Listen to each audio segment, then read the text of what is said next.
अस्सलाम वालेकुम स्टूडेंट्स। पिछली चैनल में आपको खुश आमदीद कहते हैं। उम्मीद करते हैं आप सब खैरियत से होंगे।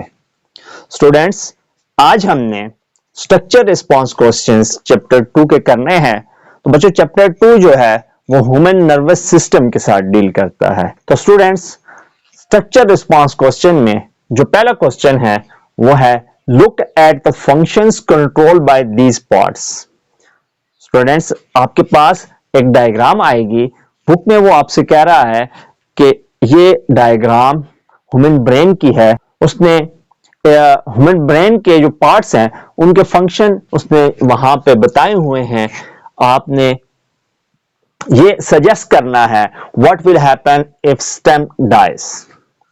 तो बच्चों, जब ब्रेन स्टेम डाई हो जाती है तो बच्चों उस सूरत में क्या होगा। बच्चों, जब ब्रेन स्टेम डाई हो जाती है, बच्चों जो ब्रेन स्टेम होती है वो कॉन्शियसनेस के साथ डील करती है।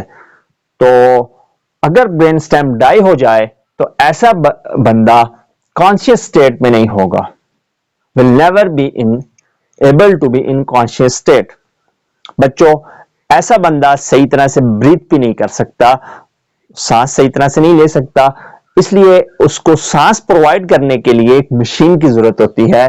तो स्टूडेंट्स, पार्ट बी है पहले स्ट्रक्चर रिस्पांस क्वेश्चन का। आपने दोबारा से डायग्राम को देखना है। कहता है कि if connection between cerebellum and brain stem is damage in an accident, फिर क्या उस पर्सन के साथ क्या होगा। बच्चों, अगर किसी भी एक्सीडेंट या किसी भी वजह से connection between cerebellum and brainstem dies, तो यहां पे if connection between brainstem and cerebellum is damaged, बच्चों ऐसे पर्सन को कॉन्शियसनेस और ब्रीथिंग का कुछ भी नहीं पता होगा। वो अपनी एबिलिटी कॉन्शियसनेस की और ब्रीथिंग की लॉस कर जाएगा। बच्चों, ये इसका आंसर है, आप नोट कर सकते हैं। इसके बाद बच्चों क्वेश्चन नंबर 2 है स्ट्रक्चर रिस्पांस क्वेश्चन में human have largest cerebrum than any other animal. जो इंसान का सेरिब्रम, जो ब्रेन का हिस्सा है, वो बड़ा है बाकी किसी भी जानवर से। Why is it so much convoluted?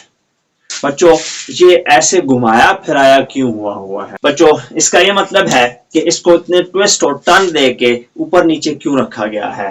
बच्चों, इसकी सिर्फ एक ही वजह है कि एक छोटे से स्कल के अंदर जो हमारा ब्रेन है, छोटा सा स्कल है, जो खोपड़ी है, तो बच्चों वहां पे छोटे से हिस्से के अंदर ज्यादा जगह वो कवर कर ले। तो convolutions of cerebrum allows a large surface area of brain to fit inside the skull।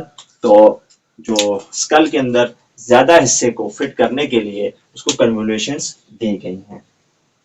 Part number B है give the advantage of having large cerebrum. कहते हैं आपसे कि अगर ह्यूमन का एक लार्ज सेरिब्रम है तो इसका उन्हें क्या एडवांटेज है। तो बच्चों, इसका सिर्फ एक ही एडवांटेज है। बच्चों, इसके जो हमारे पास एडवांटेजेस बनते हैं उनमें कॉग्निटिव परफॉर्मेंस हमारी हाई होती है। बच्चों, कॉग्निटिव परफॉर्मेंस सीखने की है, हम लर्निंग की है, एबिलिटी टू थिंक है। तो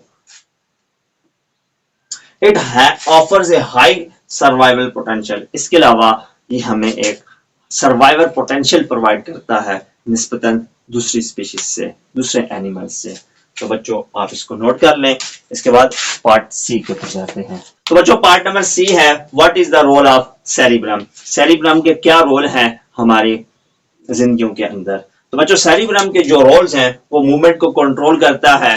जो अभी मैं मूवमेंट कर रहा हूं, इधर उधर आप जो मूवमेंट कर रहे हैं। तो बच्चों, इसके अलावा टेम्परेचर रेगुलेशन है, टेम्परेचर को ज्यादा या कम करना। स्पीड है बच्चों हमारी, जजमेंट है कि एक चीज यहां से कितने फासले के ऊपर है वो जज करता है। बच्चों, थिंकिंग की एबिलिटी, ये भी इसी का काम है।